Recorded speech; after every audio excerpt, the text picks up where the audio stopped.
오늘은 성령 강림 주일입니다. 그래서 강단 앞에만 보셔도 뭔가 성령의 불길이 확 타오르는 것 같지 않으십니까? 꽃꽂이를 너무 예쁘게 잘 해주셔서 성령 강림 주일이라 하는 것을 우리 시각적으로도 이렇게 잘 알 수 있는 것 같습니다. 오늘은 성령 강림 주일이지요.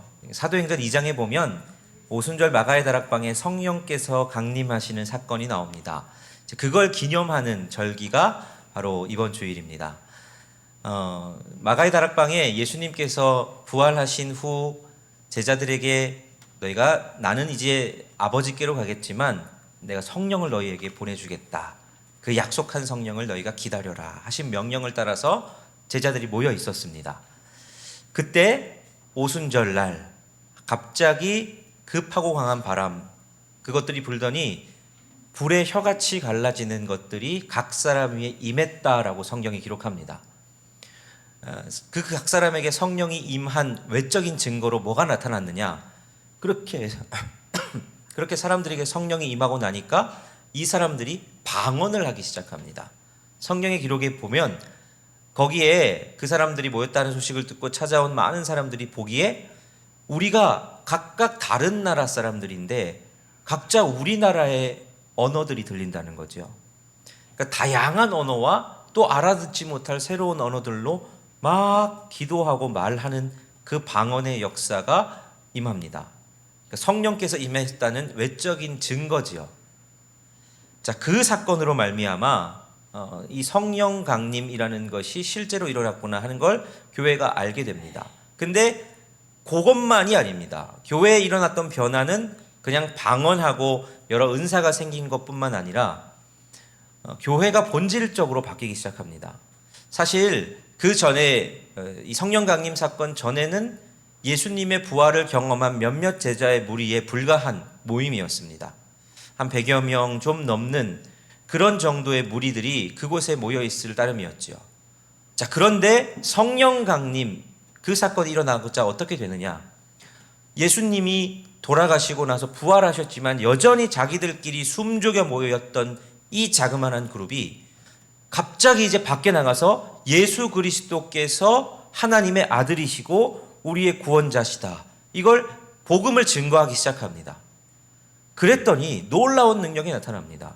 그 전까지 예수님을 직접 보고도 부인했던 사람들 또는 예수님에 대해서 관심 없던 사람들이 이 그리스도인들이 복음을 전하는 걸 듣고 회심하기 시작합니다.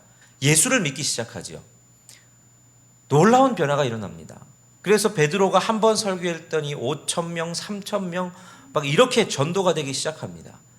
이 교회가 놀라운 부흥을 경험하죠. 뿐만 아니라 그 오순절 마가의 다락방에 있던 예루살렘에 거하지 않았던 다른 먼 나라에 거했던 이들이 자기의 곳으로 돌아가서 그곳에서 예수를 전하고 또 그곳에도 교회가 생기기 시작합니다. 자, 이런 역사들을 보면 성령 강림 사건과 교회는 뗄래야 뗄 수가 없습니다. 교회는 성령 강림 사건으로 말미암아 탄생했다라고 말하기도 하고 어쨌든 교회에 있어서 교회의 모든 힘과 근원적인 동력이 어디서 나오는지를 성령 강림 사건은 잘 보여줍니다. 그러니까 교회가 교회되게 교회가 진짜 힘 있는 능력 있는 교회가 되려면 성령 강림 그 놀라운 은혜의 사건이 있어야 되는구나라는 걸 성령 강림 사건은 우리에게 보여주지요. 그래서 교회에서 굉장히 중요한 사건이 이 성령 강림입니다. 그래서 그런지 제가 신방하다 보면 많은 분들이 기도 제목 내시는 것 중에 공통적인 기도 제목 중에 하나가 성령 충만하게 해주십시오 하는 기도입니다. 이 성령 충만을 원하는 기도, 왜 뭐가 그렇게 중요하길래 이분들은 그렇게 그걸 구할까 하는 생각도 해보죠. 저는 이제 교육전도사로서 첫 신학생에서 이제 사역을 시작한 교회가 풍납동에 있는 광성교회입니다. 천호역에 있죠. 자, 그 교회에서 제가 8년 사역을 했습니다. 교회에 불교도 있고 힘든 때도 있었지만 참 많이 사랑도 받았고 많은 걸 배웠던 저에게는 영적인 고향과도 같은 그런 교회가 그 광성교회입니다. 근데 그 교회에는 원로 목사님이 이제 계셨는데 원로 목사님이 지난 코로나 기간 중에 돌아가셨습니다. 근데 이 원로 목사님이 혈혈단신으로 이북에서 6.25 때 피난 오신 분입니다.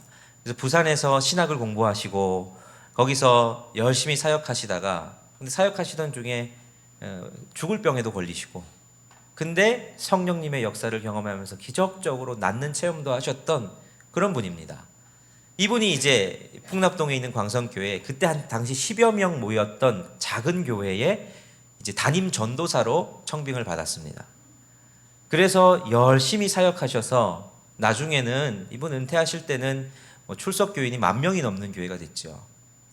우리 총회에서도 굉장히 인정받는 어른이시고 그러신데 이분 특징이 있는데 굉장히 무섭다는 겁니다. 이제 교역자들도 그분을 눈치를 슬금슬금 살필 뿐만 아니라 이 성도들도 이 목사님을 좀 무서워합니다. 이 좋아하면서도 무서워하는. 저도 어디 식당 가면 이제 괜히 성도님들이 제 옆에 잘 안 앉으세요. 뭔가 부담스러우신지 제가 무서운 사람은 아닌데 근데 이분은 진짜 무섭습니다. 주일에 중앙 로비에 이렇게 서 계시면 성도들이 위에서 이렇게 내려오시거든요. 그러면 그 목사님 중심으로 홍해처럼 성도님이 갈라집니다. 쫙 갈라지면서 목사님을 피해서 가십니다. 좋아하면서도 무서운 분. 근데 이런 무서운 분이지만 설교가 너무너무 좋고 목회자로서는 정말 존경할 만한 여러 성품들을 가지고 계신 분이셨습니다. 근데 이분이 이제 코로나 기간 중에 이제 노쇠해지셔서 돌아가시게 됐는데 마지막 임종 자리에서 이분 아드님도 목사님이시거든요. 지금 장신대 교수님 하고 계신데 그 아드님이 아버지한테 묻습니다. 아버지 뭐 원하시는 거 없으세요? 임종을 앞둔 이 목사님이 아들한테 말합니다. 목사가 원하는 게 뭐가 있겠냐? 목사가 우리 교인들 성령 충만한 거 외에 뭘 더 원하겠냐? 이렇게 말씀을 하셨답니다. 그 목사님 마지막 발인 자리에서 이 아들 목사님께서 해주신 이야기입니다. 임종을 앞둔 평생을 그렇게 열심히 사셨고 또 많은 걸 이루었다라고 할 수 있을 만한 목사님이 마지막으로 뭐 원하는 거 있냐라고 물었을 때 목사가 원하는 게 성도들이 성령 충만한 거 그거 외에 뭐가 있겠냐라고 말씀하셨다는 걸 들으며 도대체 성령 충만이 뭐길래 한 분이 목숨을 이제 마지막 죽음을 앞두고서 유언처럼 남기실 때에도 성도들의 성령 충만함을 원한다 하며 그렇게 말씀을 마치셨을까 생각을 해봤습니다. 그러면서 그분이 그렇게 성령 충만을 귀중한 것으로 중요한 것으로 여기셨다면 저도 우리 일산영문교회 모든 성도님들이 성령 충만하시기를 간절히 소원합니다. 그렇다면 도대체 성령 충만이라는 게 뭘까요? 뭐가 성령 충만이길래 그렇게 성령 충만하는 걸까요?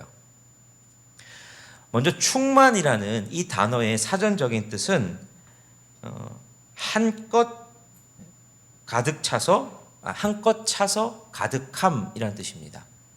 이 충만이라는 단어가 한껏 차서 가득함이라는 뜻이라면 단순히 사전적인 의미로 보면 성령 충만이란 성령 하나님께서 우리 속에 한껏 차서 가득한 상태, 그걸 성령 충만이라고 할 수 있을 겁니다. 자, 물컵에 물이 있으면 물컵에 물이 가득 찼다고 생각해 보십시오. 그러면 진짜 넘치도록 가득 차면 조금만 누가 건드려도 아니면 살짝 들고 이동하려고 해도 그 컵에 있는 물이 금세 넘쳐 흐를 겁니다. 그 상태를 성령 충만이라고 그러는 거죠. 성령 충만은 우리 속에 성령 하나님께서 가득 그렇게 차 계셔서 우리가 걸어가도 앉아도 누워도 일어나도 또는 다른 사람들과 부딪히고 갈등을 하고 누군가 나를 툭 치기만 해도 내 안에 있는 성령 하나님께서 넘쳐 흘러서 성령의 역사가 막 흘러 넘쳐 나가는 거, 그걸 성령 충만이다라고 할 수 있겠죠. 이런 충만한 역사가 우리 일산영문교회 모든 한 분 한 분의 성도님 가운데 있기를 간절히 바랍니다. 그렇다면 그런 모습이 성령 충만이라면 구체적으로 우리의 삶에는 어떤 모양으로 성령 충만이 나타나야 될까요? 성령님께서 우리 안에 가득 차 계셔서 정말 충만해서 툭 치기만 해도 무언가 성령의 역사가 나타난다면 그 역사는 어떤 모습으로 나타내야 될까? 오늘 본문은 그걸 우리에게 구체적으로 알려주고 계십니다. 자, 오늘 본문인 갈라디아서 5장 16절 말씀은 이렇게 우리에게 명령하십니다. 같이 한번 읽어보겠습니다. 시작.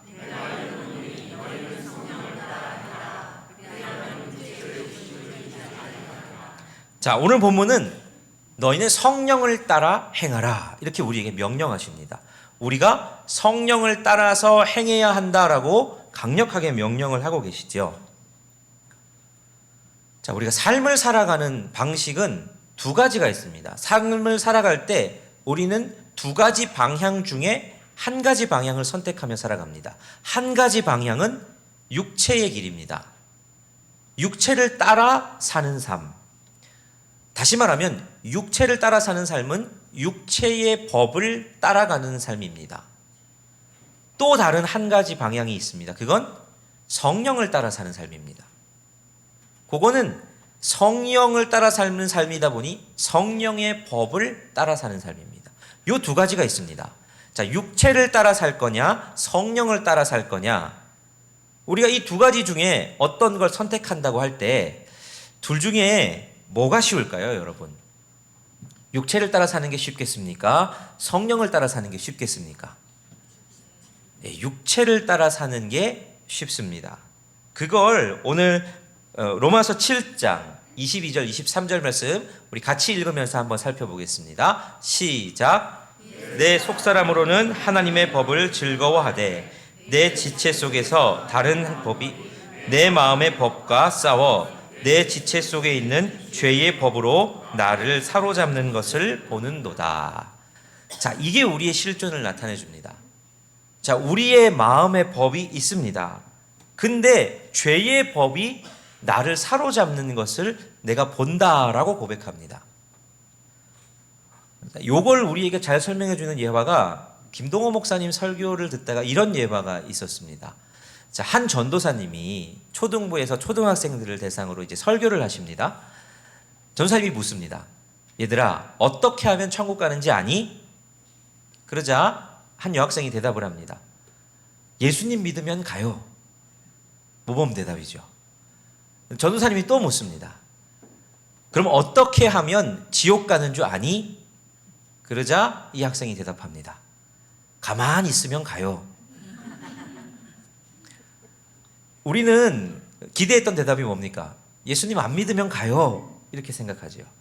근데 그 여학생의 대답이 진짜 정답입니다. 우리의 실존을 보여주는 정답. 우리는 가만히 있으면 지옥에 갈 수 있는 존재입니다.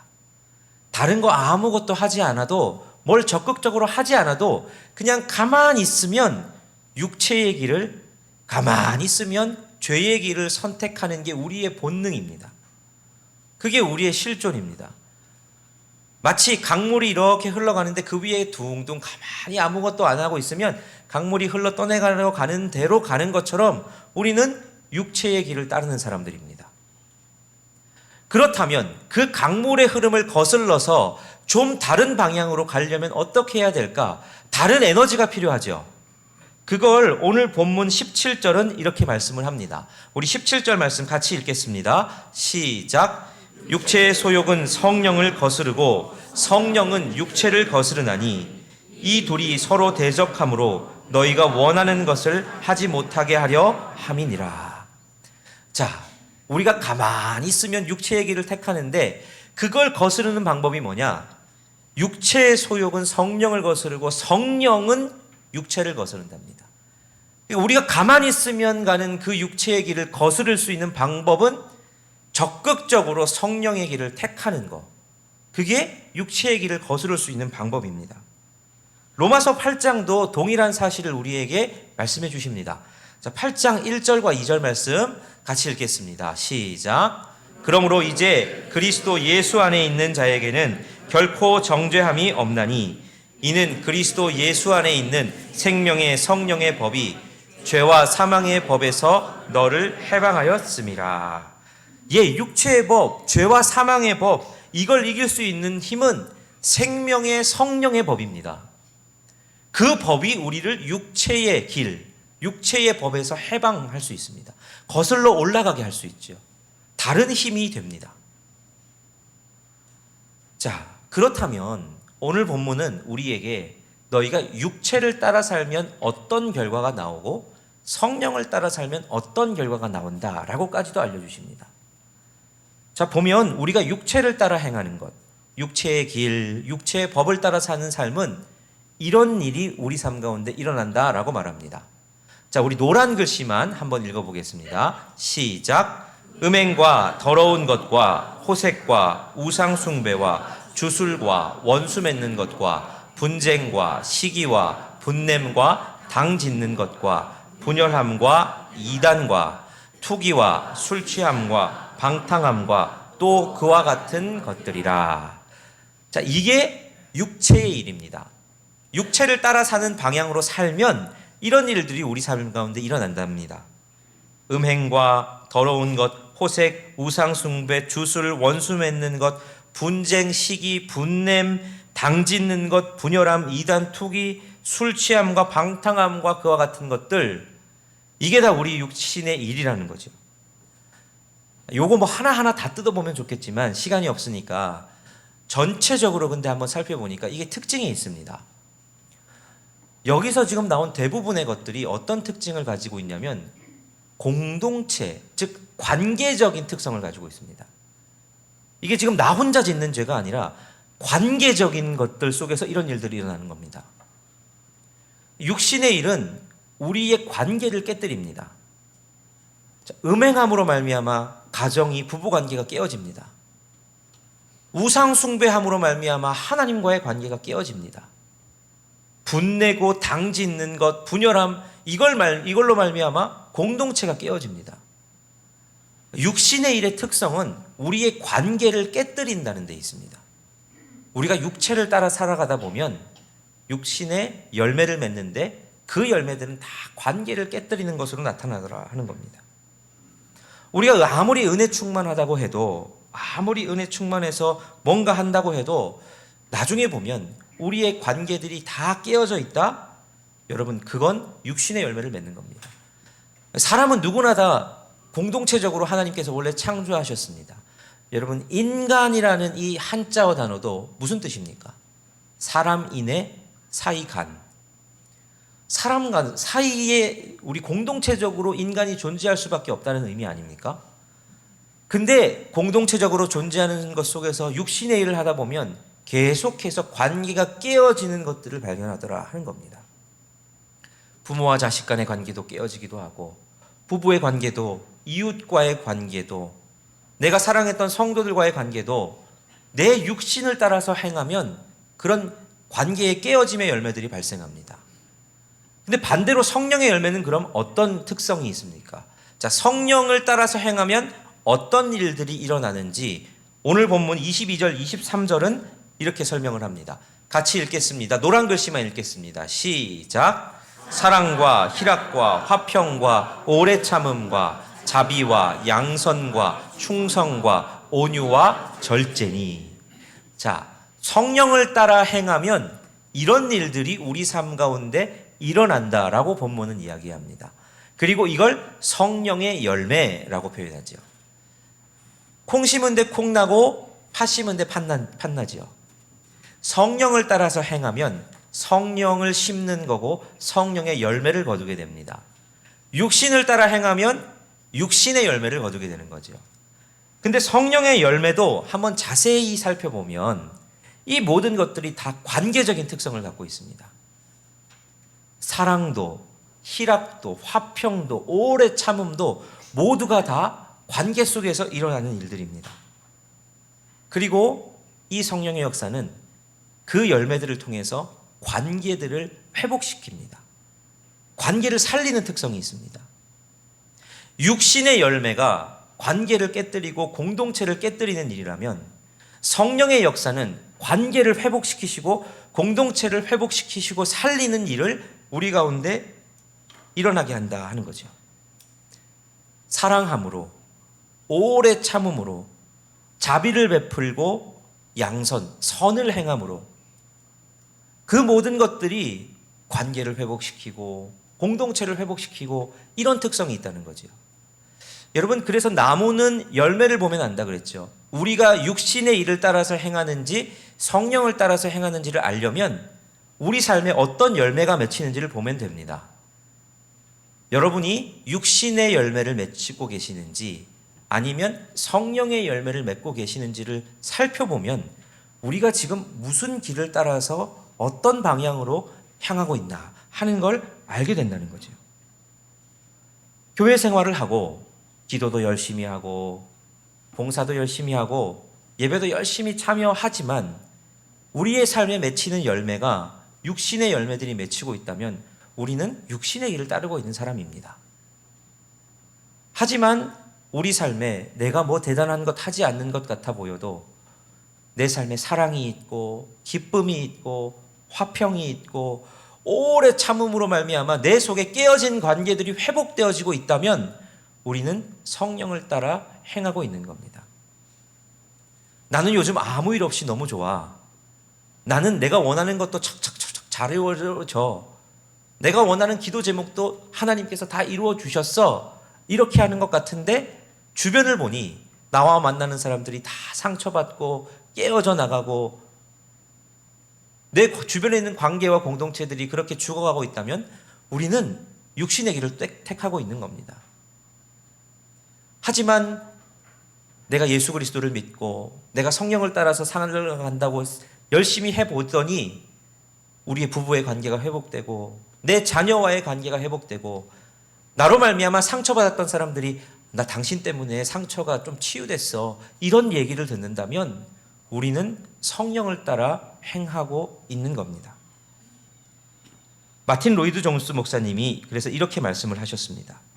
성령 충만한 삶은 한 사람의 개인적인 도덕성이나 영적 경험이 아니라 그가 다른 사람과 더불어 어떻게 행동하는가로 측정할 수 있다. 그러니 맨날 내가 더 잘한다고 내가 맞다고 주장하는 것이 아니라 다른 사람들을 세워주고 다른 사람들과 화목하게 되려고 하고 다른 사람들과 함께 어떻게 행동하는지를 보면서 우리는 우리가 성령 충만한지 아닌지를 알 수 있다는 거죠. 저는 우리 일산영문교회 성도님들이 정말 다 성령 충만하시면 좋겠습니다. 그래서 가는 곳마다 성령의 열매들을 주렁주렁 맺혀가시면 좋겠습니다. 깨어진 관계들을 회복시키시고 속한 공동체들이 다 회복되시는 역사가 있으면 좋겠습니다. 그래서 부부의 관계가, 자녀와의 부모와의 관계가, 이웃과의 관계가, 또 함께 만나는 서로 성도님들, 구역 식구들, 교회 안에서 만나는 모든 관계가 성령의 열매가 맺혀져 가고 회복되어지는 그것이 하나님 나라 아니겠습니까? 그건 성령 충만한 사람으로부터 가능하다 하는 겁니다. 오늘은 성령 강림 주일입니다. 성령님께서 우리 가운데 오셔서 이 역사를 이루시기를 간절히 소원합니다. 분열하고 다투고 시기하고 나 혼자만 알기 쉬운 세상에서 성령 충만한 주의 백성들로 말미암아 우리의 공동체가 이 세상이 바뀌어지기를 간절히 소원합니다.